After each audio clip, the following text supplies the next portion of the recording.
Welcome to Talking Giants presented by SeatGeek. I'm your host, Bobby Skinner, here with my co-host, Justin Penik. And welcome to Draft Month. It is here, April 1st. We don't do April Fools anymore. We do Draft Month. I'm very excited. We've been building up for this. We still have a lot of work to get done as far as draft profiles. But this is it, man. This is the month where we make our money. We got the draft later this month where I'm going to be in New York. We're going to be streaming. We're going to do live streams every week, draft breakdowns. But this is the most fun, is the draft episodes on Talking Giants. Justin, how are you doing, my man? Bobby freaking Skinner. For the Patreon people, there are 28 days, Jabril Wilson number of days until draft day. And for everybody listening on Friday, there is 27 Brandon Jacobs number of days left until the first night of the NFL draft. This is really exciting. This is the first year that Bobby and I were both full-time, both attacking this, and I was just saying to Bobby before we hopped on. I mean, last year we would record these episodes, I'd be overwhelmed, and we would have dense conversations on 12 players, and then I would wake up at 5 a.m. and go to work the next day. But no, we're both living the dream. We're both working really hard this month to talk about a lot of football players, do a lot of film breakdowns on Talking Football. I'm really excited for what the Giants are going to do with their draft picks. Bobby Skinner, how are you doing, my friend? I'm good, and we're doing some changes. We're going from 12 players to 10 players just to make the conversations more beneficial to where, if you've been listening to our draft episodes the last few years, the last 20 minutes, we're just basically reading our scouting reports and bam, bang, bang, bang, boom, moving on to the next guy, trying to rush to get in time. And we also do a draft segment every single year. Last year, we did a redraft of 2020. The year before, we went through all of Dave Gettleman's Carolina classes, and we're doing something similar. We're going through Joe Schoen's Buffalo Bills draft classes. So on the Friday episode today, we're going to be looking at the 2018 draft class. So we'll do that before we get into these edge players. And before that, this episode was brought to you by a couple special people. We got Mike Edwards. He plays safety for the Bucks. Is Mike Edwards still on the Bucks? I don't know. And then Richard Dongerton. Justin, who are these people? Patreon.com/TalkingGiants. That's where these wonderful people went. For $2 a month plus some other tiers, you get to hang out with us live while we record the shows. You get to possibly win a t-shirt twice a month, because 2 times a month Bobby Skinner does some shirt raffles, including this one. This nice little Eli shirt that I have on right now. And then also, Bobby Skinner will send you some stickers, magnets in the mail. Patreon.com/TalkingGiants. Thanks to our favorite people in the world. No doubt. All right, Justin, again, we're going to get into the edge after we go through this draft class. So we're going to go through the Bills' 2018 draft class, which was the first draft class of Brandon Beane and Joe Schoen. They joined after the 2017 draft, even though there's some conspiracy theories that Brandon Beane was involved in the Bills' 2017 draft class. Ooh.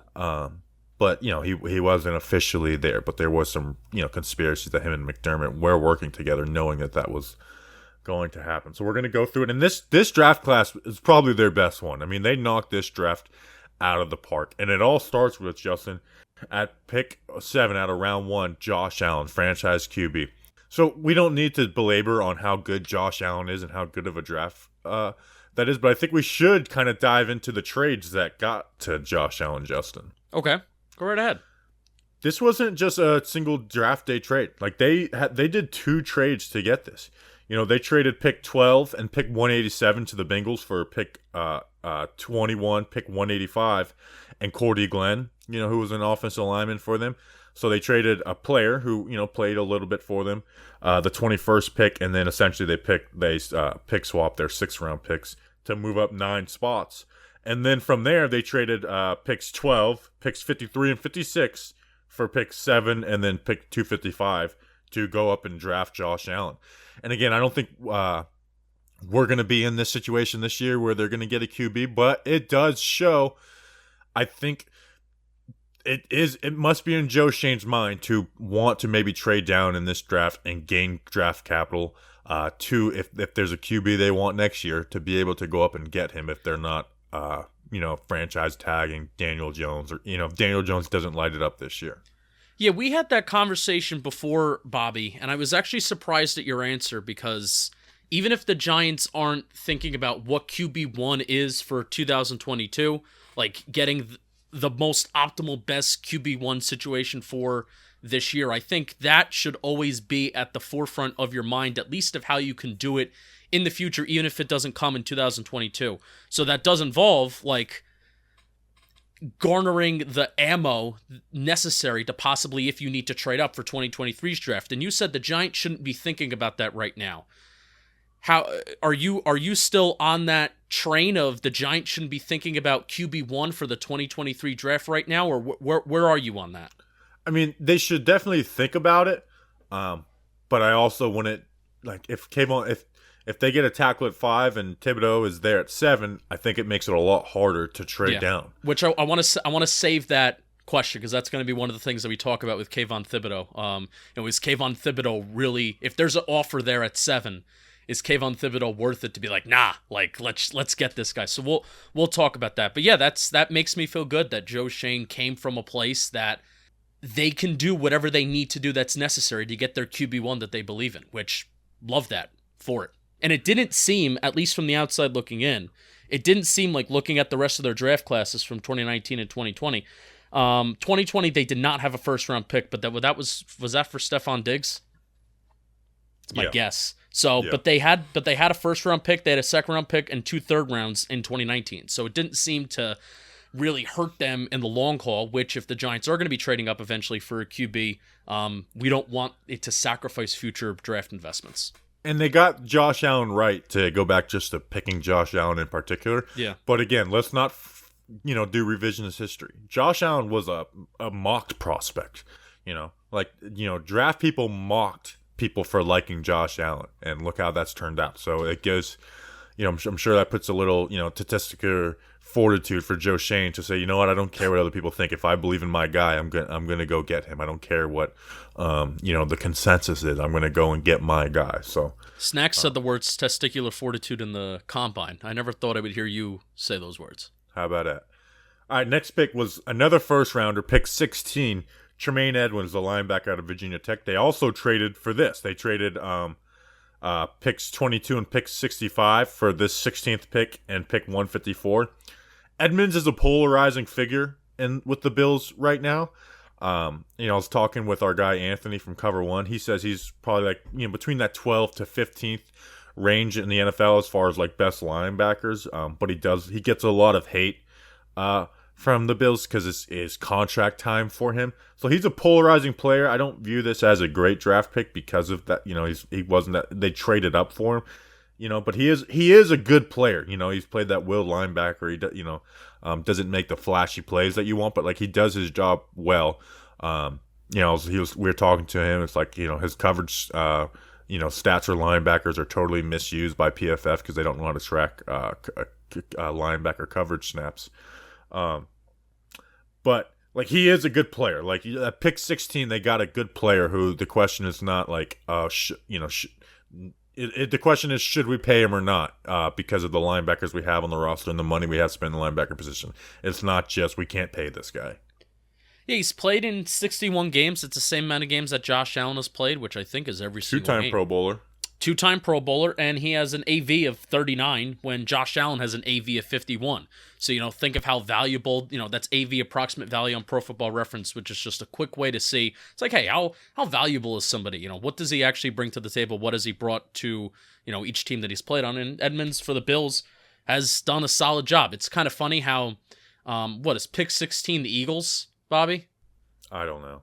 I think it is the Eagles. I think they have 16, 17, and 19. So I can easily see them going like Devin Lloyd at 16 and Tremaine Edwards. It's funny, weak side will linebacker, even though Lloyd can probably be like your main interior linebacker. It's funny how that's where Edmonds is picked, and now that's where Devin Lloyd could be picked around that kind of same area and same spot. And Edmonds has done pretty well for himself. So. Yeah, you got a good player, and Anthony says he's in like that 12 to 15 range for linebackers. And yeah, this time of year we fall in love with everyone in the first round. Everyone in the first round is going to be a baller. That's not the case. Some guys bust out. Some guys are below average to average. And there's some guys who are good and then great. I think Tremaine Edwards falls in the good range for first. So you can't really complain about that. Now their next pick, they lost their second round pick in those trades for Josh Allen. Round 3, pick 96. So late in the third round, they got a defensive tackle, Harrison Phillips, out of Stanford. He just signed with the Vikings for 3 years, $19.5 million, which is good money for a defensive tackle. Even though defensive tackle contracts are insane this free agency. Just kind of who he has been. He's an athletic, lighter defensive tackle at 6'3", 307 pounds, who can move pretty well. He's got a good athletic profile. I think that's something that's interesting. Okay, now the Bills run a very different defense than what Wink Martindale's. In fact, polar opposites. But again, wanting to some lighter, more athletic defensive tackles. He's been a starter for them. Now, he had injuries, like he tore his ACL in 2019, and that was the second time he tore that ACL. But you look at PFF on defensive tackles who had 50% or more snaps. He was 13th in the NFL in run stop percentage for defensive tackles, so which is really good. Like he's become a good starter after the first 2 years being rocky, dealing with injuries and not getting playing time. Like he's been there next to Ed Oliver, Harrison Phillips. Yeah, played in 45 games, has an AV of 10. I think he's been around the 45 to 55% snap range for the Bills the last 2 years. And that's a good point about, when we're looking at revisiting these draft classes, and we're going to see, the Bills take guys like Ed Oliver, who's a defensive tackle. We're going to see them take AJ Epineza, who's kind of a bigger defensive end and a little bit slower. The differences between Leslie Frazier and Wink Martindale. I know Leslie Frazier, they run like a 4-3 base. Wink Martindale's going to run like a 3-4. So what the type of athletes that these two defenses I think are going to require are going to be very different. And I think Joe Schoen actually talked about that a little bit down at the owners meeting. So I think really with this exercise, we're looking for like, hey, what kind of are these players successful rather than like types, so to speak. Right. All right. And smart, tough, dependable is something that Joe Schoen preached, and the more and more I look at these draft classes, the more I think that's like a reality, not just a talking point. Round 4, pick 121. This is a great pick. Taran Johnson, a cornerback out of Weber State. He signed mid-season with them. He extended for 3 years, $24 million, so $8 million a year. He's been their starting nickel corner the last 2 seasons after not being that the first 2 seasons, but developed into that, which is what you want from your 4th round picks. Like ideally, Darnay Holmes doesn't have to come in and start. You let him develop. But now he played outside at Weber, and then they moved. He had never played nickel. They moved him there. The thing that he's the best at, honestly, he's a great run defender. Like a great run defender, physical coming up in it. And obviously does his job as a nickel corner. He's not the best coverage in the world, but he's very smart. They use him in disguised coverages. That interception versus the Ravens in the end zone in that divisional series game, that was Taran Johnson with a really well disguised hybrid defense. So I mean, they re-signed their nickel corner for 3 years, $24 million deals mid-season. The safeties, Micah Hyde and Jordan Poyer, love him. They talk about it. They call him the best nickel corner in the NFL. Obviously, they're going to be a little bit biased. This was a really successful pick for the 4th round. Absolutely. Has a career AV of 14, 55 games. Pretty darn good. Next on the list, we got a special teamer. But the kind of special teamers we like. Round 5, pick 154, Siran Neal out of Jacksonville State. He re-signed with the Bills as well, 3 years, $9 million. He's their top special teamer, and he's a big athletic guy. He had the 11th most special teams tackles this past season. Kind of that cornerback safety hybrid. They played him in big dime, big nickel packages. Had some success versus Travis Kelce, for instance, early in the season, last season. And then here's the thing, hey, special teams are awesome. Love it.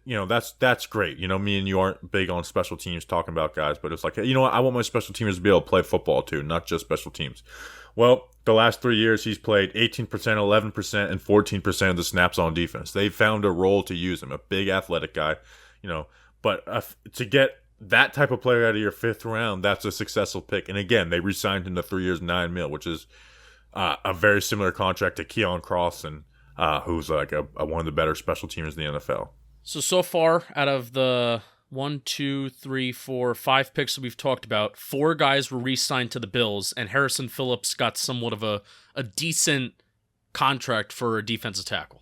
Yeah, I mean, he got $6.5 million per year for a defensive tackle who had injuries and didn't start playing much the last 2 years. Now, this next draft pick is the most interesting one. It's maybe the best value and the most sickening if you're a Bills fan. Yeah. Round 5, pick 166. Two-time All-Pro guard out of Virginia Tech, Wyatt Teller, who signed a 4-year, $56 million extension with the Browns. They traded him after the first year. After the first year, he started 7 games, and then they traded him for him and a 7th-round pick for a 5th and 6th-round pick to the Browns. He goes to the Browns and becomes an all-pro guard. Now, granted, they have Brian Callahan, so I'm sure that helps him a little bit. But he turned into an all-pro guard, 2-time all-pro guard, signing that huge extension, $14 million a year for a guard. That's got to be sickening for Bills fans that you traded this guy and a 7th for a 5th and a 6th. Yeah, that's not good. Is especially when we talk about the Bills O-line and it's like they're all right. They're in. They need guard help. Wyatt Teller would have been one of those guys where if he's still on the Bills, we feel like a lot better about their ability to build an offensive line because Wyatt Teller's there. Now, outside zone schemes, Stefanski always seems to either it's probably a combination of these things, but A, the Browns just have an eye for offensive line talent, or B, they just know how to run their scheme where they maximize the O-line and they have good coaching and they work as one. But neither here nor there. That's a hard pill to swallow. That. And you look at Wyatt Teller, he has a career AV of 23, which would have been the 3rd best in this draft class, and a career AV of 23 from an offensive lineman, by the way, when there's 5 of them on the football field at a given time. Played in 51 games, and it's tough. It's tough that he's not on the Bills anymore. Brutal. I mean, that's got to be just brutal for Bills fans. And you know what? It's not like he didn't play at all his rookie year. Like, he started 7 games. I guess he struggled, but still. Yeah. Guy's become a 2-time All-Pro guard. Just sickening. We'll finish off the last 2 quick. Round 6, pick 157, Ray McLeod. He was, he's on the team 2018, was waived in 2019 on cut day, and the Panthers claimed him and then cut him midseason, and then was on the Bills practice squad to 2020. And then the Steelers came around and picked him up. The last 2 years, he's returned 130 kicks and punts for the Steelers.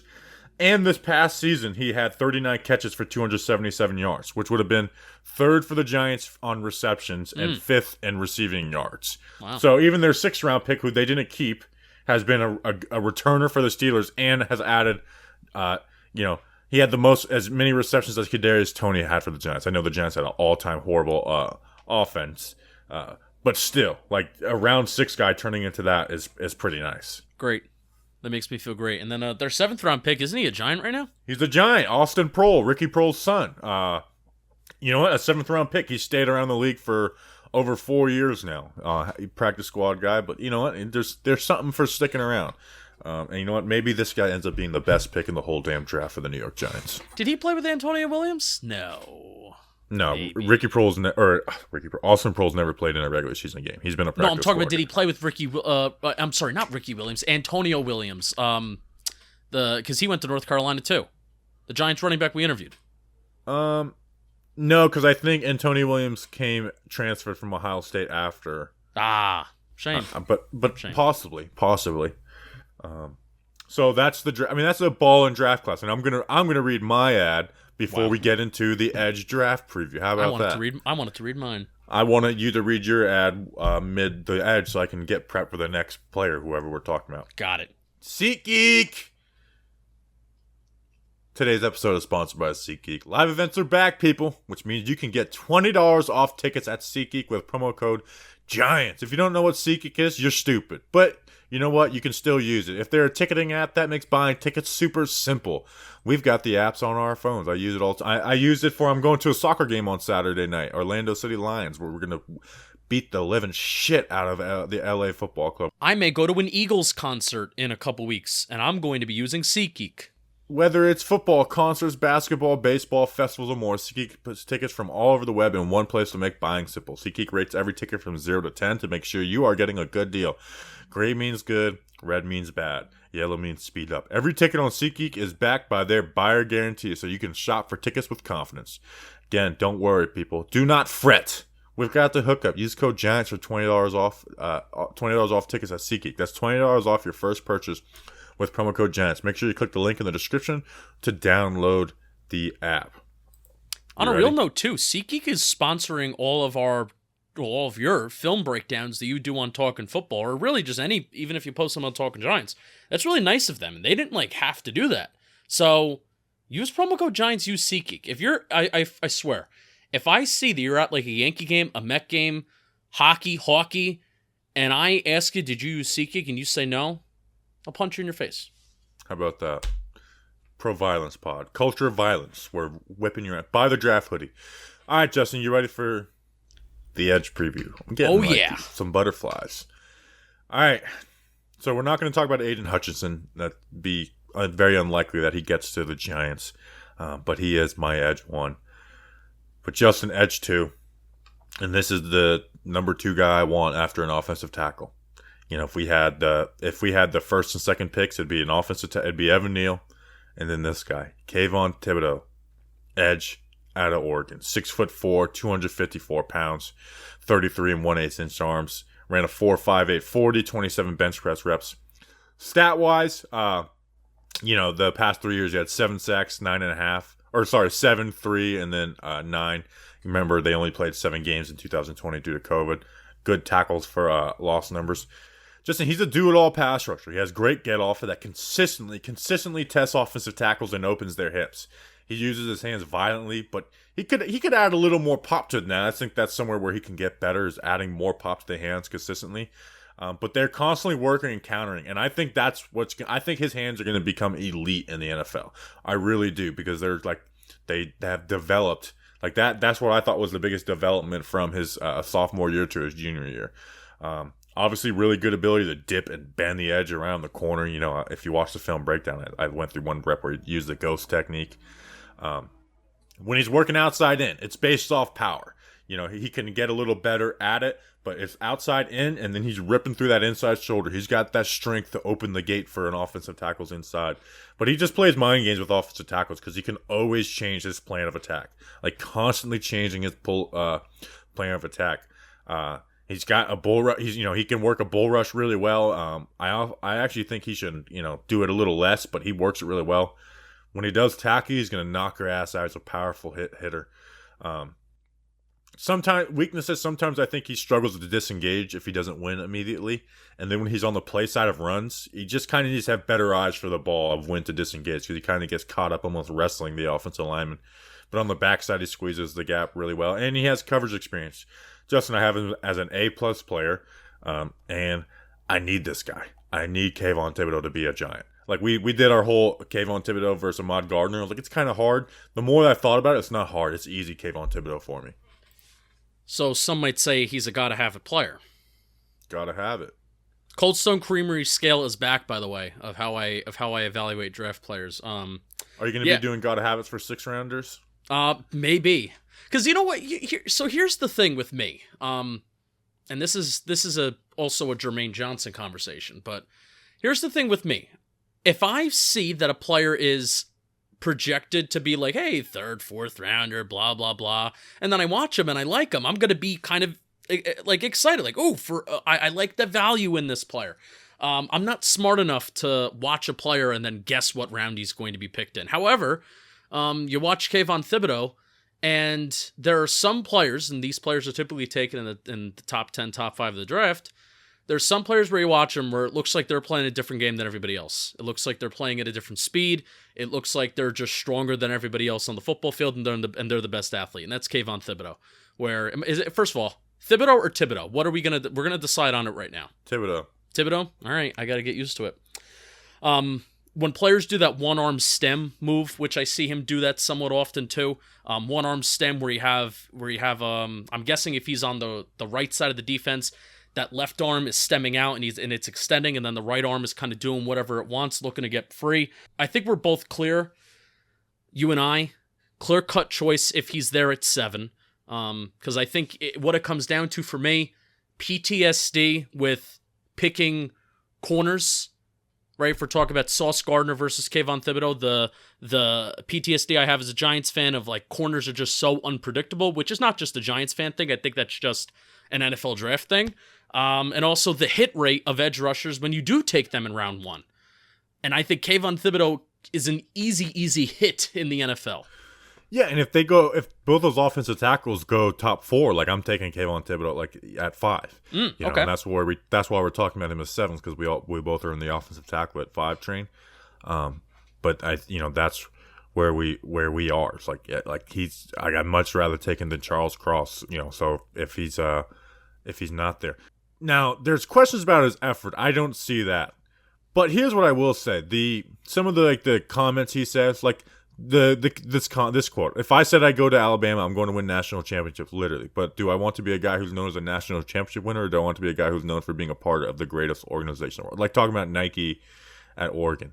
Like that's a stupid comment. Like he says stupid things, but I don't want to. That doesn't like. As long as you're not getting arrested or being a horrible teammate, I don't care. Like you can be a me guy. Like, me guys work when they're really good. As long as they're not hurting their teammates or, again, getting in trouble off field. And I don't think Thibodeaux has any, issues off field. At least none have been, brought to light. And I don't think a guy who's going to be dominating from the edge is going to be a bad teammate. Yeah, so you haven't seen him take plays off on the football field, right? No, that's not a I thing? haven't seen that. There's some people say, well, on the backside, he's not chasing down plays. It's like, okay, well, they're running stretch to the opposite side. Like you squeeze down that gap, which he does. It's like if he's not sprinting from after a guy who's 15 yards ahead of him on the back, I don't know. Like I don't view that as effort. I view that as kind of like everyday football stuff. Yeah. The JPPs 2011s of the world are rare, where they're running down plays 40 yards down the field, and I don't expect that from every player. I mean, it's nice when they do it. Like a guy like Joseph Asai did it last year, but that doesn't mean that he's going to be an awesome football player. I'd rather have a guy that can really do his job when a play is going to him or when a quarterback drops back to pass. Get to the quarterback, affect the quarterback. Brian Dable likes to use that line. Yeah, and do Kayvon your job does better that. than anyone else, and he does that better than anyone not named Aiden Hutchinson in the draft. Yeah, I don't need you to run down guys 40 yards down the field. Corners and safeties are down there to do that. Is he worth it not to trade down at 7? Like if we're at 7 and it comes out 5 months later, 2 months later after the draft that the Giants had an offer and it's legit. It's a legit report. What's your take? I think you do entertain trade talks because of some of these other edge guys we're going to talk about that I do like. Jermaine Johnson, Karlaftis, Ojabo would have been in that. Trayvon Walker, if he's your flavor. I do, because there's other edges here. But if they're just like, no, we're getting our guy, like you can't be mad at that. You can't be mad at them not trading down. If these are clear cut number 1 edge guy, you can't be mad at them for not trading down. But obviously, a trade down does make sense for the Giants. Like if they have a chance to win the offensive tackles and they trade down, then I'd be pissed. With Thibodeaux, I wouldn't be pissed, but it's kind of like it's really dealer's choice. How much better is he compared to these other guys? So you mentioned Karlaftis, you mentioned Johnson. Like there is a tier, right? And how much better do you think he is? I think Thibodeaux's a slam dunk, like worth a top 5 pick. I think those other guys aren't worth top 5 picks. Like he has the combination of everything. Where those other guys, they might lack something. Where Thibodeaux really doesn't have anything really lacking from his game. Or anything that he couldn't become great at. He's just that constant change, being able to change the plan of attack, and again having all the tools, the strength, the speed. He's got it all. And room to grow, I think, is hands. Right? Did you talk about his hands? Like that's the room just to grow. better hand fight. Yeah. Again, in the run game, I think he can improve a lot. Identifying inside moves a little quicker to where you're not having to use your power and rip through guys. Easier pass to the quarterback, just things like that. Just getting better at the mental game of an offensive tackle versus an edge matchup in the NFL. Yeah. And those things you can get better at versus, I think, bend, explosiveness, and athleticism. I don't know how much you can improve that in the NFL. You can always add more weight. You can always get stronger. But at this point, when you're, a football player, how much better can you get at bending, being explosive? Right. I don't think that can improve, but Kayvon Thibodeaux is already elite in that category. So that's why I would want to invest in the guy that, hey, if he has to improve a pass rush plan, if he has to improve his hands, coaching can do that, and that's what these coaches are paid for. So sign me up, Kayvon Thibodeaux at 7. Sign me up. All right, we ready for the next player? Do it. All right. This is a polarizing player, Trayvon Walker out of Georgia. 6'5", 270 pounds, 35.5-inch arms. Woo-wee! He's got the best frame out of anybody here. I mean, those arms are freaking, anacondas hanging off of his shoulders. And then that 6'5", 272. Well, guess what? He's not just big. He dominated the combine. 4.5 on 40, a 35.5-inch vertical jump. His 6'8", 9 3-cone drill, which is nuts. 4.32 shuttle, which is modest. In 13 games this past year, he had 6 sacks, 7.5 tackles for a loss. Didn't produce the 2 years before that at Georgia. He's a speed-to-power rusher, who can line. He lined up all over for Georgia, whether it was outside the tackle, inside the tackle shoulder, and there was times where he even lined up over the center. Like, he can line up all over. Experience as a stand-up, 3-point stance, 4-point stance. Like, his best thing is he fires off with great leverage. Like, he fires off with great leverage, and hands are quick and violent to get into a player's chest, and work those bull rushes. Like, what is his best pass rush move? It's a bull rush. Yeah, it's power. Yeah. I think sometimes he can rise through contact. But as far as the pass rusher, he has 0 counter moves. 0. And after the bull, his hands don't be used. I mean, his hands stay in the chest. They don't work at all. And those are things that can be worked on. But I would like them to be worked on and not just absent. And that they're absent from Trayvon Walker's game. He doesn't know how to deconstruct and shed blocks in the run. Now, again, his feet never stop moving to push the pocket. So he has that ability to move the pocket back. Even though I do think he needs a little more lower strength, but that will come through maturation as a young player. Ability to bend the edge and work outside it's decent at best. In the run game, he squeezes the gap down really well, starting with leverage again and quick hands, and sets the edge really well. But I do think even in that, he needs to disengage quicker as the run. I don't view him as a top 10 pick. I don't view him as a top 20 pick. I view him in that 21 to 35 range. And again, he has these traits. These traits are awesome. But, we'll talk about it with Jermaine Johnson too, because, there's been a comparison like, well, Jermaine Johnson did a lot better when he was at FSU compared to Georgia. But when you literally dig deeper, it's like, no, Jermaine Johnson did a lot better than Trayvon Walker. And I know he's a little older, but, it's one thing like, oh, the scheme, but he has 0, like Azeez Ojolari got numbers and used his hands and had counter moves, and I wasn't the highest a guy on Azeez Ojolari either coming on the draft. He just has 0 counter moves and his hand usage is horrible. Like, he just doesn't work as a pass rusher. Yeah, and there is a reason why Jermaine Johnson did leave. And, it's kind of the reason why Trayvon Walker partially maybe isn't the most successful. It's because Trayvon Walker isn't really allowed to just get after the quarterback. He rarely ever stood up from, the outside of the tackle. I mean, so much of what he did was, hand in the dirt, lining on the inside of the tackle's shoulders, and then even, lining up all over the place. So that's where defenders of Trayvon Walker will say where he hasn't been fully allowed to go just get after the quarterback, in that Georgia scheme. But also everything that Bobby did say is true about not having a counter move and, not using your hands. Georgia doesn't teach you to not use your hands. Trayvon Walker is the epitome of traits over production conversation, where that's kind of the way that I'm trying to think about the draft this year, and the way that I'm approaching it is, all right, instead of just looking at a guy's pressures, instead of just looking at their QB hits, instead of looking at their tackles, their stats, etc., there's value to it in some ways, but traits over production. Because every school is different, every situation is different for every player. But I think part of traits, at least for me, Bobby, and this is with the Trayvon Walker conversation, part of traits for me is you got to be a good football player too. And I don't think Trayvon Walker is an elite football player yet to be taken in the top 10. I mean, he's being talked about as like pick number 2 right now. Like, I think it's insane. Please do it. Yeah. Like, I'm praying that he goes in the top 4. I really am.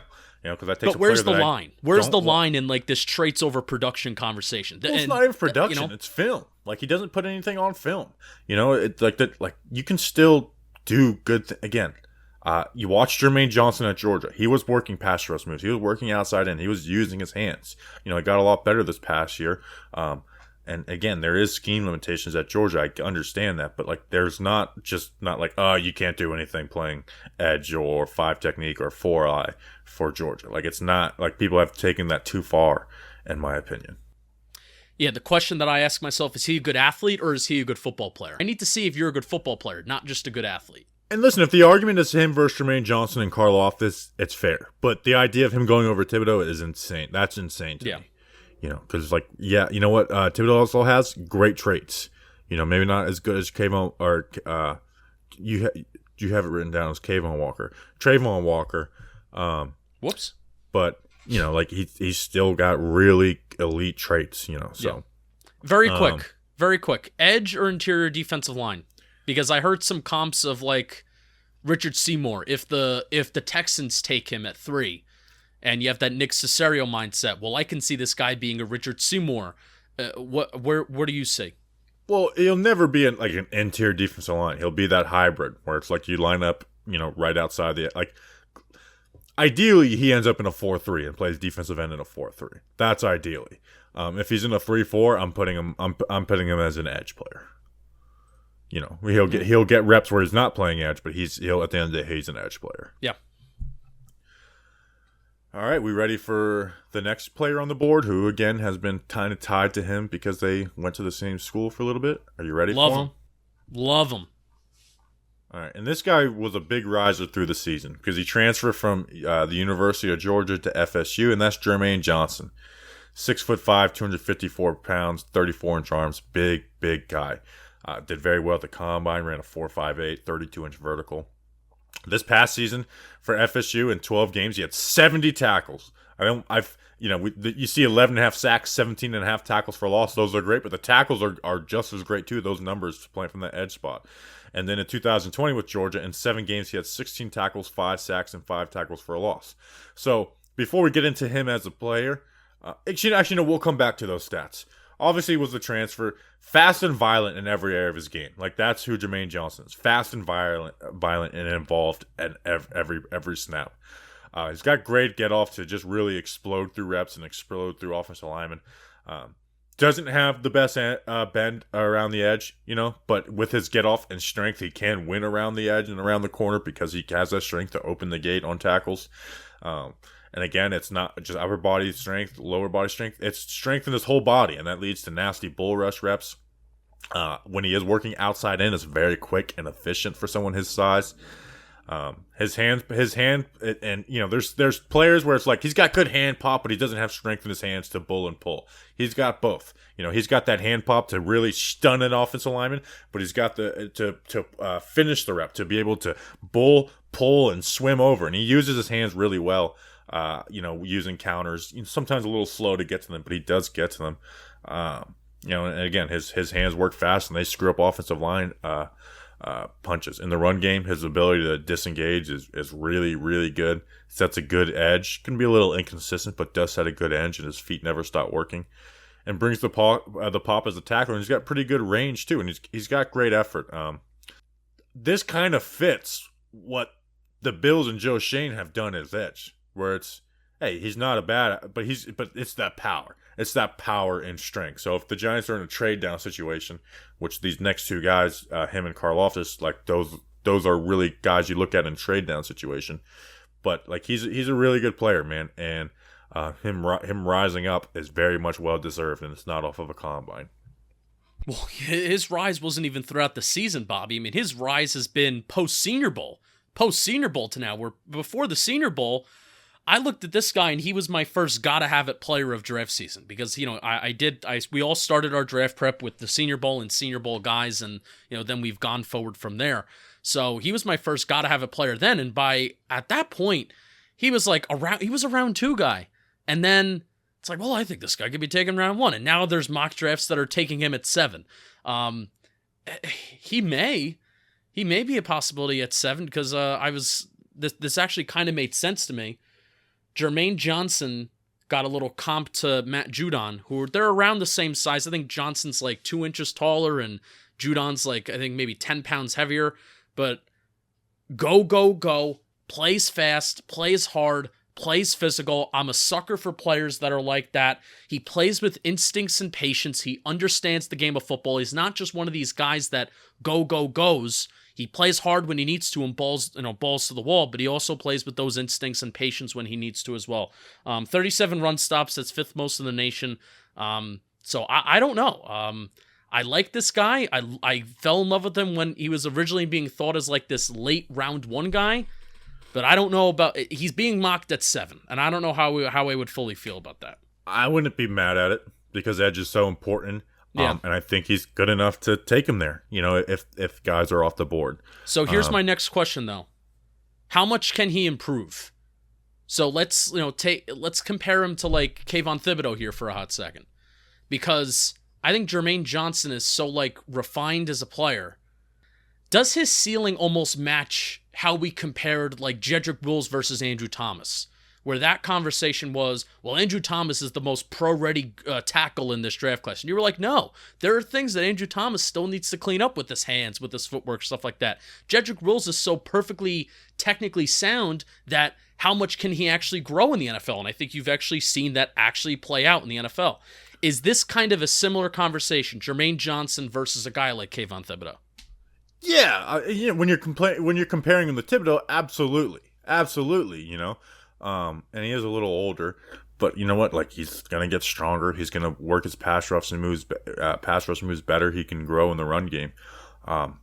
So does his ceiling as high as those guys? No, I don't think his ceiling may not even be as high as Karlaftis. Because Karlaftis is very young. Ojabo before the injury, ceiling wasn't as high, but he's still. Like I think he's a top 10 player, like a top 10 to 15 player. Yeah, I'm really going back and forth on who I like more, Karlaftis and it's tough. Johnson. That conversation between him, Karlaftis, and Ojabo with pre-injury is really tough. Like you can make an argument for all of those guys as your third edge, and I guess Trayvon Walker as well too, depending on what you're looking at. I honestly may say Johnson because I think he's just a more well-rounded player, including like Karlaftis is almost non-existent in the run. We're going to get to him next, but 37 run stops this year. That's legit. He's legit on both sides, but the stopping the run and then also getting after the quarterback. Karlaftis was also doubled a lot. We're going to talk about that. So I want to talk about this idea that he didn't produce at Georgia, so he had to run off to FSU. He played 7 games for Georgia in 2020. Who was the 2020 sack leader for SEC? For the SEC 2020? Yeah. Well, it wasn't. Chase Young was in the Big Ten. I don't know. Azeez Ojulari. Oh, look at that. Who was second in tackle for losses? My guess is Azeez Ojulari. Whoa. All right, we're going to get to him eventually. In those 7 games, now, I don't want to take, this is a little bit of cherry picking because Azeez's games were, like his big number games were in the games that Johnson wasn't playing, those 3 games that Johnson missed versus Cincinnati, Tennessee, and I think Auburn.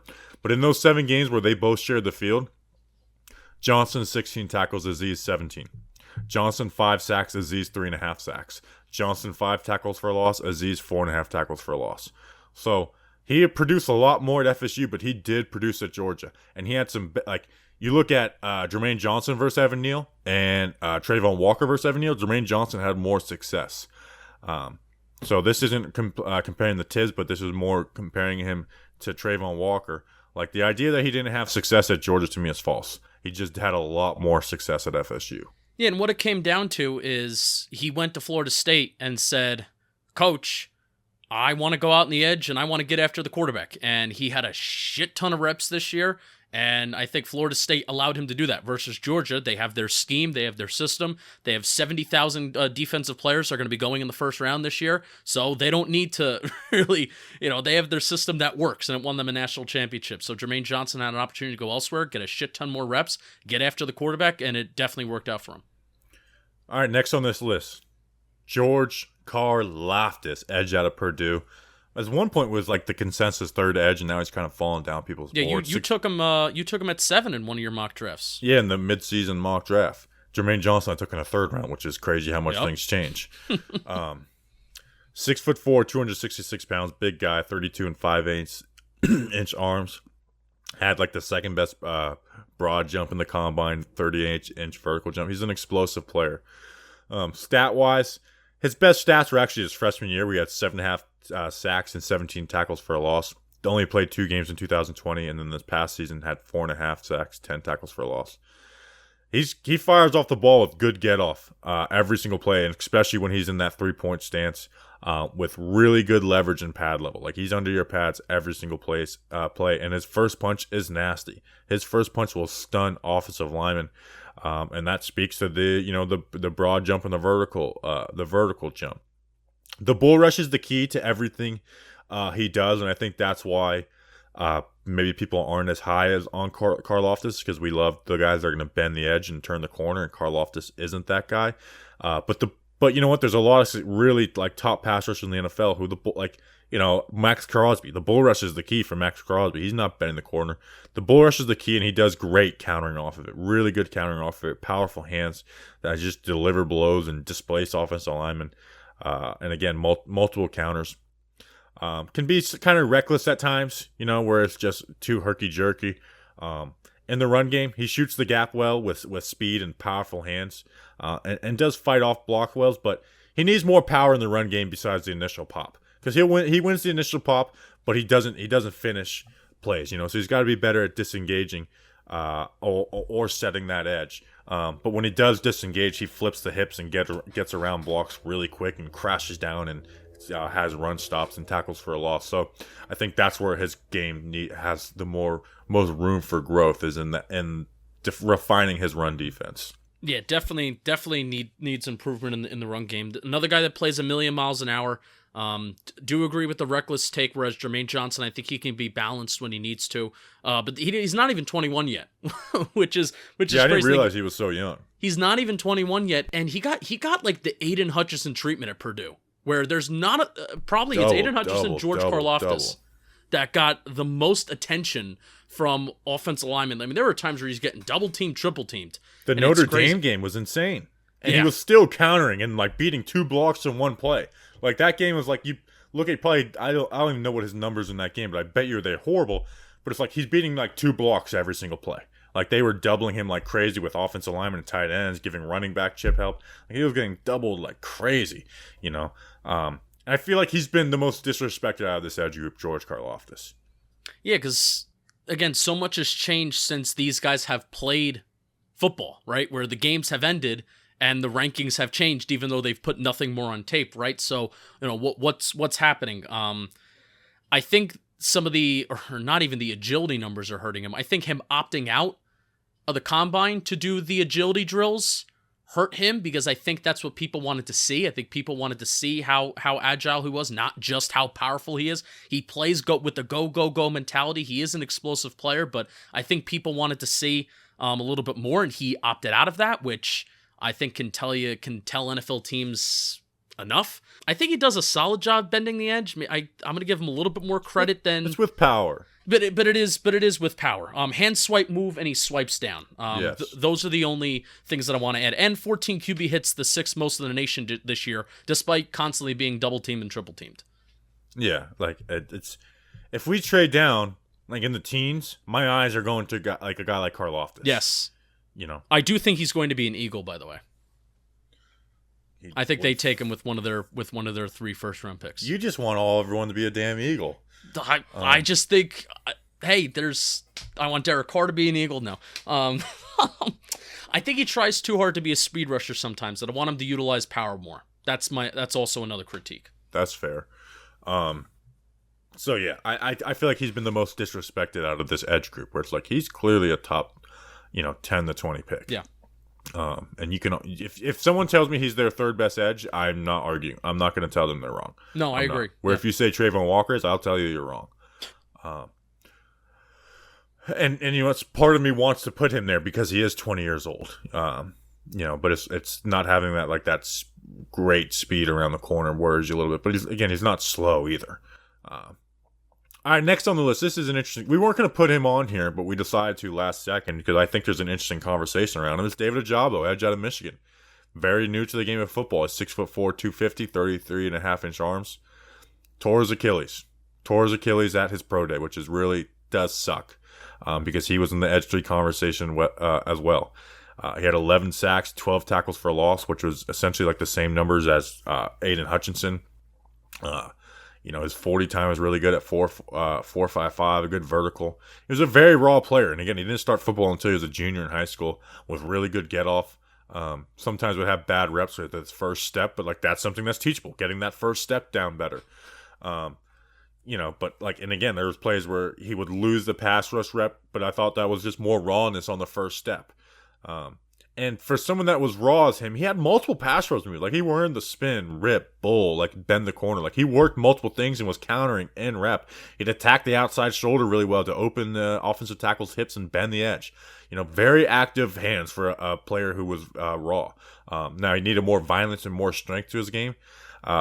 Like his spin move, it could be deadly, but it needs to be quicker. And there's times where it was just very slow. But that stuff can get better. I mean, that's also the thing too, where you if you compare again, like Trayvon Walker, everything like that.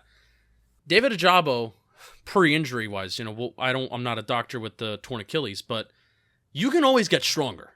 But you are going to get bigger and stronger in the NFL. So that's the thing where if I'm looking at a guy, whether it's at interior linebacker, edge, interior defensive line, whatever, like I'd rather bet on a guy who it's like, all right, well, if you play fast, if you're an athlete, but you need to get stronger, all right, then let's invest in that rather than a guy who's slow and maybe won't increase their athleticism as time goes on. Let's just get right to it. Pick 34. Would you be willing to take a David Ojabo? No, I wouldn't. If the Giants do, then I guess they feel really, really good about medicals. But number one, Justin Penik, and I do not work for the Giants. I do not have access to those medicals, and I don't feel like taking the risk. I'd rather just, hey, there's plenty of other talent there at that's going to be early in the second round. And honestly, a little bit more excited for like how many players are available in the second round for the Giants versus I'm anxious about picks 5 and 7. So no David Ojabo. I think it's tough, man. But at the end of the day, it's a torn Achilles, so he's going to miss this season. He probably won't be himself the second season, and he's already a raw player. That I lean no. It's tough though. Like I go back and forth because you can get, a great player in the second round. And you don't really find those great players in the edge in the second round. We're going to talk about it when we talk about Ebiketie and Mafe, who are viewed as like top of the second round guys. You don't find those guys, and I think Ojabo can be that and will be that. But you're also drafting him for the athlete that he is, and you don't know the kind of athlete that he's going to be post torn Achilles. Yeah, and that's why I say no. If you guaranteed me that, like, hey, I know that if halfway through his second year he just really took off, I would say yes. But it's like you don't know in this. In the draft process, that's already a lot of unknowns and guessing. And there's so many holes, and the Giants aren't in a position to take a gamble like that. But I can also see it being, 2024, and it's like, can you believe that Ojabo fell to 40 or whatever and ended up with this team, where, we got, an average edge rusher or, a really good linebacker, and Ojabo turns into a game-changing player who you resign, and it's not about 2 years on a rookie deal. So I do think it's a pretty tough decision, but because eventually he's got to go pick somewhere, right? And I don't think it's going to be past the second round. Someone's going to have to pick him and take that risk, and I think they're going to get when healthy, a really good player. Yeah. All right, let me read an ad read quick, and then we'll get to some more, one more second round or two more second round guys, and then some other value picks later in the draft. College basketball fans, join the action on the court during the biggest tournament of the year with DraftKings Sportsbook. Turn your team's victory into your own big win. New customers can bet $5 on any team to win and get $200 in free bets if they do. It's that simple. If they win, you win. If Sportsbook isn't available in your state yet, you can still join the college hoops action with DraftKings Pools. Everyone can play free pools all March long, and I guess we're going into April too, at a share of over $250,000 in prizes. Simply join a pool and answer questions like, who will make it to the next round? Who will hit the most three-pointers? And then track your results. So download the DraftKings Sportsbook app now and use promo code JOHNBOY. Bet $5 on any college hoops team to win and get $200 in free bets if they do. If they win, you win with promo code JOHNBOY this week at DraftKings Sportsbook. 21 plus, restrictions apply. See show notes for details. All right, let's talk about not the first round, which is actually what I enjoy the most about the draft process. Everyone's got their freaking opinions on the first round. You make your money on day 2 and day 3. Some people view this guy as a first rounder. I did a breakdown on him. Check it out. I did a breakdown on Ojabo too. And check out all the damn breakdowns. How about that? Arnold Ebiketie, edge out of Penn State. You're Nittany Lion. 6'2", 250 pounds, 34 1/8-inch arms, very long arms, a 38-inch vertical jump, 21 bench press reps. He was a transfer from Temple in this past season for Penn State. He had 62 tackles, 9.5 sacks, and 18 tackles for a loss. I do view him as the best edge after that cluster of guys we talked about. Really good get off the line of scrimmage, and he's going to test offensive tackles consistently. He loves working outside in. He really works outside in with great lateral ability, and his hands are fast and violent. They're not necessarily powerful, but they're fast and violent. And his inside move is what sets it up. Like, he's able to work laterally really well, and then, you know what? Then offensive tackles are not able to set deeper, and that means he's giving more ability to bend the edge. It sets them up for bull rushes when tackles are on their heels, and they're like, all right, do I got to protect inside? Got to protect the corner. Guess what? Now my chest is exposed, and he's pushing me back in the pocket. And he's got long arms that keep offensive linemen out of his chest, which is really beneficial to him, and he uses them well. Once he's locked on with guys in that full man relationship, he sucks. But if he's in the half man relationship, where if I can explain that, it's like full, like if he's just head face to face, that's where he struggles. But if he's got if it's like kind of left shoulder versus right shoulder versus the other person's right shoulder, where it's like that half man relationship, like he kills it in there. In the run game, doesn't really lose much ground setting the edge, but he never really brings the pop to have nice stalemates. But he does shed run blocks, but a little late in his pursuit isn't amazing. But his run wins, just like his pass rush, comes from speed and penetrating gaps. Like, he's really good in that, and I think out of this next chunk of guys, I think Ebiketie's the top. Yeah, the Giants have had their eye on some Penn State edge rushers in the past, and then obviously Wink Martindale with Jason Boye, which that isn't his name anymore, but I don't know what his new name is. He had more production than a lot of his past Penn State teammates, including Jason Boye. I like Ebiketie because I think he can fit with what Wink does, which is simply, hey, your job isn't going to always be getting a sack, but hey, I can see Ebiketie being a guy in Wink Martindale's scheme where you're going to compile a lot of pressures. You're going to shoot this gap, and you're going to go fast, and you're going to you got to get off that ball. I know his reaction off the ball is a little slow. Like, Kayvon Thibodeaux can jump the snap, and that's like a skill that he has. Ebiketie needs to time that snap a little bit better, but when he gets going, like especially when he's shooting inside, he's gonna fill that gap. He's gonna fill it well, and he's gonna cause a problem for offensive linemen. So I think that's where he can kind of fit best in Wink Martindale's system. And fun fact, this was the first player that I looked at to start this draft season. Might have been mine too. Like, I put the dates on all my grades, and I had him in January. Yeah, I think January 2nd. Actually, no, Linderbaum was probably the first one I did. So round 2, pick 36. Is he at the top? He's near the top. Obviously, haven't finished everybody yet. I'm kind of just starting some of my process, but Ebiketie is on the list along with a guy like Leo Chanel. That's there in round 2, like guys that I would be very, very interested in picking, especially if we walk away from round 1 without an edge rusher. I'm very, very interested in Ebiketie as a fact that, hey, just get this athlete in here, shoot that gap, fill that role in Wink Martindale's system. Now, here's why I think it's so important to get an edge in the first round in this draft. So I do think there is a big gap between these guys and Ebiketie, and I think if you have pick 36, ideally there's someone there that you would have wanted if you were picking in the end of the first round. That you valued more than the last 18 guys picking, like Xavier McKinney was for the Giants a couple years ago. Will Hernandez, rest in peace. Tacos and burritos. And I don't know if Ebiketie is that for me. And that's why I think it's so important whether it's at pick 7 or trading down. And I think there's cornerbacks I do like at pick 36. Or, like you said, Leo Chanel. There's just other guys that I just view as better overall. If we're going best player available, that will probably be there that's better than Ebiketie. Yeah, and I think... he'd be a fine pick at 36, don't get me wrong. But I think there's probably going to be better players on the board.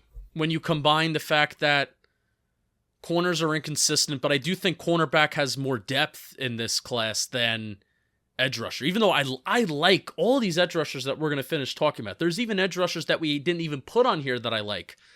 I like a lot of these edge rushers, but if you're going to put that expectation on an edge rusher, especially if you're going to put him next to Azeez, you kind of want that guy to be an alpha. Arnold Ebiketie, if he's across Azeez Ojolari, is not going to be an alpha. He's not. Right. Yeah, and I think he's a great fit for Wink Martindale, but I don't know if he's that alpha. Yeah, but somebody still needs to get, like Matt Judon, even though it's like, Wink Martindale doesn't really need a 10-plus sack guy, no, but Matt Judon still did a great job of, for years, getting like 25, 30 QB hits plus every single year. Somebody needs to get the pressure. Somebody needs to get the QB hits. Somebody needs to disrupt the quarterback. It's not just like a group of guys like, all right, everybody's just contributing. Somebody also needs to get back there. So, and I worry about the outside-in guys, too, because it's like you don't get the freestyle as much in the NFL with that. Like, it's a lot more playing contained, especially with the way QBs are now. Yeah. All right, you went to go drink a water, and I had to stop myself from sneezing, so we almost had some bad silence. timing. Next on the list, it's actually a guy I took in the third round in my most recent mock draft. Boye Mafe, edge out of Minnesota, 6'4", 261 pounds. Ran a 4.53 40, 38-inch vertical jump. This past year for Minnesota, he had 7 sacks, 10 tackles for loss, mid numbers the 2 years before that. Really quick get off. He's going to challenge you. He's going to challenge the edge every single rep. So if you are talking about Ebiketie versus Mafe's going to challenge the edge much better than Ebiketie in every single rep. And he's got quick hands that just flat out never stop working. The thing is, they're more finesse, and he needs to add more strength and pop to them. Like Ebiketie's got more pop to his hands, and I think he needs more strength just in general. Yeah. And again, he's going to challenge the offensive tackle every rep, but I think he's got good, not great bend around the edge. Good edge, but again, there's a reason why we're not talking about this guy as a first rounder. Good agility to get flat down the line, and again, he can work outside in well too. He's not at Ebiketie's level, but he can work outside in. I think he's going to struggle setting a consistent edge. I really do. I think he's going to have some struggles in the run game. He's got a good frame, but I just see there's going to be struggles there. He's got coverage experience. This is if we have like a mid-second round pick. I'm a lot higher on Mafe. Yeah, Ebiketie's a love-it player for me, and Mafe's a like-it player. I did my work on him before the Senior Bowl. He flashed at the Senior Bowl at times, which actually got me a little bit more excited about him versus before. The get-off and the athleticism is the best part of his game. 4 of his 7 sacks came against Colorado and Bowling Green. 4 out of the 10 tackles for loss came as well in those 2 games. Doesn't seem to have a bunch of different moves. This is a guy where, I guess he's being, mocked in that round 2 area. I'm not thrilled about Boye Mafe. I would rather, if we're going to take an edge after round 1, I'd rather invest in a guy like a Sam Williams, Josh Paschal, Cam Thomas, some of these other guys we're going to talk about. Mafe's got some first round hype, and again, I agree with you. Where I'm not too thrilled if he's the pick at pick 36. But he is someone who would fit what Wink Martindale wants to do, and is going to test offensive tackles every single rep. And that, especially in a blitzing scheme, that brings a lot of value. Because that's all right. We got to put our tackle in more vertical sets on the edge, which puts more pressure on the guys on the inside. So, I do think he would fit well, and I think he's got room to grow. He needs to add strength. And some strength could really help him. But again, I'm not in full bloom love with Mafe. But invest in the athlete. This is a guy where invest in traits. And if you want to invest in the athlete, and again, coaching can coach this guy up, you can always get stronger in the NFL. Mafe fits that. But watching him, I wasn't thrilled. So we're going a little late, but we're still going to get through all this, and we're going to take our time. Next on the list, Cam Thomas, edge/D lineman out of San Diego State, 6'4", 267 pounds. 32.5-inch arms. This past year for San Diego State, he had 10.5 sacks, 20.5 tackles for a loss. Really good numbers. Had solid numbers the years before, but not the big sack numbers. He's a relentless pass rusher. He lines up all over the field. He is a hand in the dirt guy, and I don't think he's ever going to be a stand-up edge. But you can put him, out on the edge, just not standing up really. And again, I'm sure he can adapt and get it better. His get off is good, but he's not going to stress offensive tackles around the edge like a Mafe guy does. Really good lateral ability for his size. Working outside in, like he and getting down the line, he does really well, and it makes for some really nice run stops. fast, active hands with multiple pass rush moves. He's just a really good football player at this position. Yes. I think he'd be a great fit for Wink Martindale. Like, he may not have the best traits, but he's a really good football player. You know, he doesn't bend. Sometimes he could get a little off balance, because he's just so, like, balls to the wall. You know, he's pretty good in the run. You know, he's not the best edge setter. He's not dominating the edge because he's kind of more looking to make plays and set that edge. But his hands are active, and he disengages and delivers a pop. Like, that's the thing. In the run game, he disengages. You know, it may not be a beautiful rep. He may not just, dominate an offensive tackle and push him back and, squeeze the gap down. But he's going to disengage and make plays like that. You know, he's going to have those 1 yard gains, 2 yard gains, tackles for a loss by, engaging an offensive tackle, not giving up ground, and then using his hands to disengage. I just feel like he's a player Wink Martindale would really like, And he's strong, but if he added more pop to his hands, it could do wonders. It could really turn him to he can get awesome stronger. player. He can get stronger. And if the way he plays, and if he does add more strength and just pop to those hands on that initial punch, which I think I can see him doing at that frame, it can really take his game to the next level. He kind of has a frame now. Now I could be falling victim of the number curse here. He kind of has a frame because he wears number 99. He kind of has like this 3-4 defensive end frame. Him and like Drake Jackson have like that 3-4 defensive end frame, but they don't weigh like a defensive end. Does that make sense? Yes. When I say that, but I like Cam Thomas a lot better than Drake Jackson. I know you talked about Drake Jackson with Nick Filato on the I like round. Cam Thomas way more than I like Drake Jackson. Yeah, I do. And again, I'm a sucker for guys that play go, go, go, and they play violent. Like, violent football players, something that I wish that I was when I played football. I will enjoy a Joseph Asai 10 out of 10 more than I will, like, a polished, like, hey, first-round prospect. I just will. I'll enjoy that guy a lot more. Positional versatility with playing inside and outside. Led the nation in QB hits this year. Again, when you come from San Diego State, you're probably playing less competition, but he did lead the nation. He was a love-it player for me, and it sucked that he left the Senior Bowl early. I think he got hurt like the first day of practice, and I was like looking for him. Where is he? Well, he got hurt. So he's a love-it player for me that had the potential to be gotta have it if I saw him in person, but didn't happen. But I really, really do like Cam Thomas, and I think, again, as if Wink is looking for athletes that can shoot gaps and play tough and play physical, I think Cam Thomas can really fit that bill. What's the Joe Schoen line? Smart, tough, dependable, or whatever. He fits that.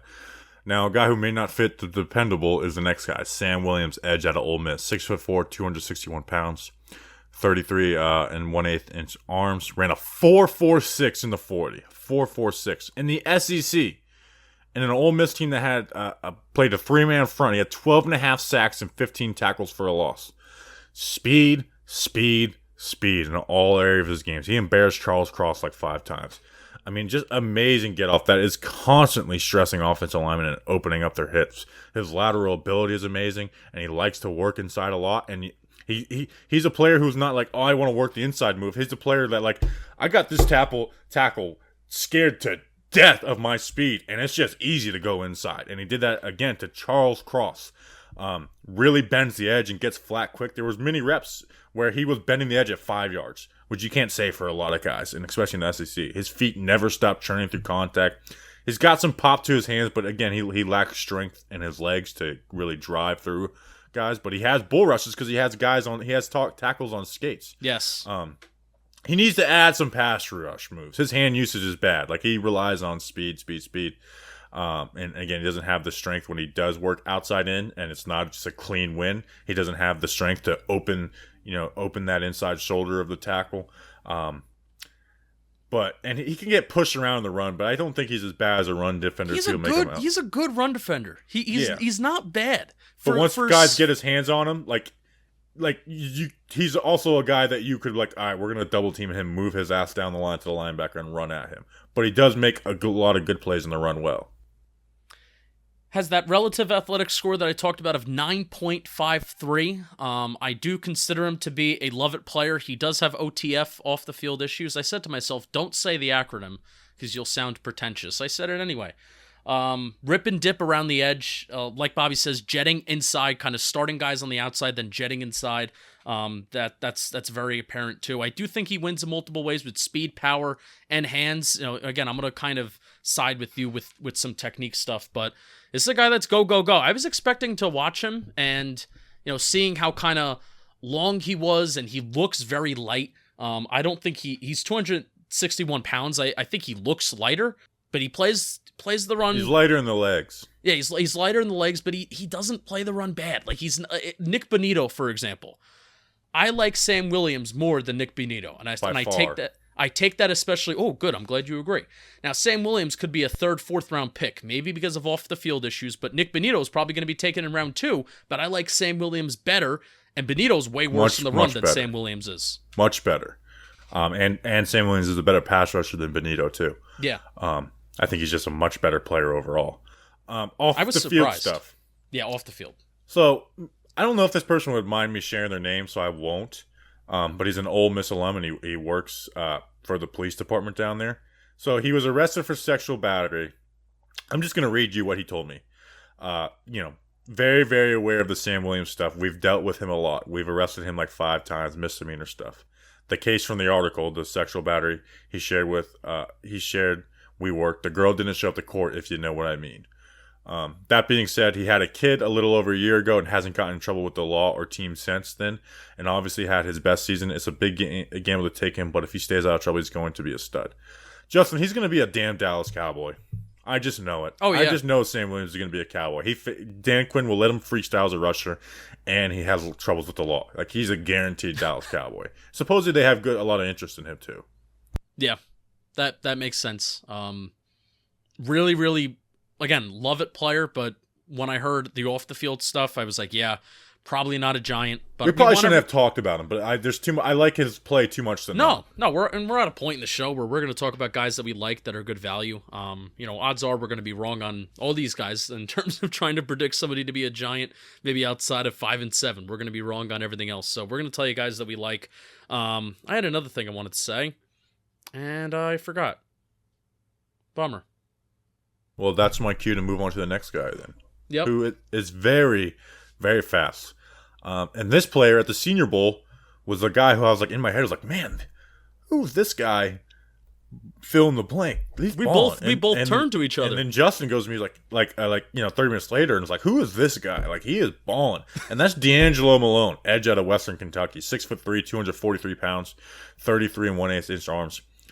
I'm going to read you his stats. In 2021, insane. 94 tackles, 8 sacks, 17.5 tackles for a loss. 2020, 71 tackles, 6 sacks, 10.5 tackles for a loss. 2019, 99 tackles, 11 sacks, 20.5 tackles for a loss. 2018, 6 sacks, 9 tackles for a loss. Now, he's a super senior. They had the rule where you could come back for another year because of the COVID year in the NCAA. So he is a super senior and will be 23 at the start of the season. But he's just a baller, man. And I know he's kind of slight of frame and he's not the strongest. But you just watch him and he's just play in, play out, making plays. And at Western Kentucky, he got a lot of attention with double teams and chip blockers. But he is fast. And he accelerates like you don't see guys do, man. He slips through blocks really well with great bend and agility. Uses a variety of pass rush moves. Quick and efficient hands that just keep punches off him. I mean, he's just a tireless, effortless worker. In the run game, he's chasing plays like he closes the gap. That speed to close the gap on a player I can't believe he made this tackle. He might just be like the fastest football player at the edge position this draft. Like, that's how fast this cat is. But he's not a great edge setter, but he doesn't get dominated for what his size is in the run. And he sheds guys. He disengages, and that's why he has, over the last 4 years, he has 27, 47, 56, 57 tackles for a loss because he just sheds guys, squeezes the backside runs, and again makes those insane backside pursuit plays. And his hips are really loose. He gets flat in a hurry. Like, just watch him. It's like watching a maniac, And there's guys who are rated higher than him at the Senior Bowl who are getting beat by guys like Max Mitchell, and it's like, I don't care how great Max Mitchell's technique is, he can't hang with DeAngelo Malone. Like, he was a baller at the Senior Bowl, and you watch his film and he does it too. And you watch him against teams like Louisville, not a good team, but an FCS school, and he just, or not FCS, a Power 5 school, and he just balls. Yeah, you got to take the stats with the grain of salt, and that's why the Senior Bowl was so important for him, because that was one of the first times that he was going up against really, really talented offensive linemen, and he was with the second group, which is a lot of the SEC linemen, right? Yes. Yeah, so he wasn't with the first group with, a lot of the smaller schools were in that first group. I know the Zion Johnsons of the world, the Cole Stranges, Trevor Penning was in that first group. Second group had a lot more bigger schools in the Senior Bowl, and that's where DeAngelo Malone was practicing every week. And if he was going full speed, I mean, good luck. And this is just him in general. If he's going full speed, good luck. good luck trying to stop him. And he was the best athlete on the football field, with talented offensive linemen around him at the Senior Bowl. And I agree with the rest of what Bobby has to say. Especially he plays like a lunatic. Like he does. It's nuts to watch him play. Like he's so fun to play. So again, if this is a guy that you could possibly take in rounds 4 and 5 versus, again, like a Nick Benito in round 2, a Boye Mafe in round 2, a guy that we did not talk about, and we did not talk about him for good reason, Kingsley Onagbare. Like, I do not want, especially Onagbare. Like, I would rather have a guy like DeAngelo Malone, who can get bigger, who can get stronger, but is an insane athlete. He is a super senior, though. So what does that have to... 23.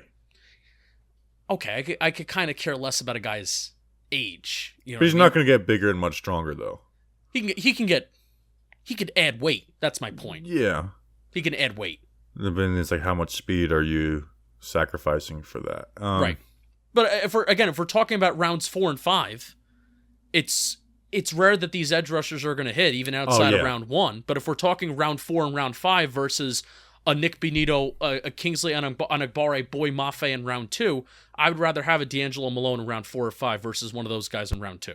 That's the point. Yeah, I agree with that. I definitely agree with that. So, all right, that's our first draft preview episode. Went a lot along, but that's every year. Every year it goes a lot along the first episode.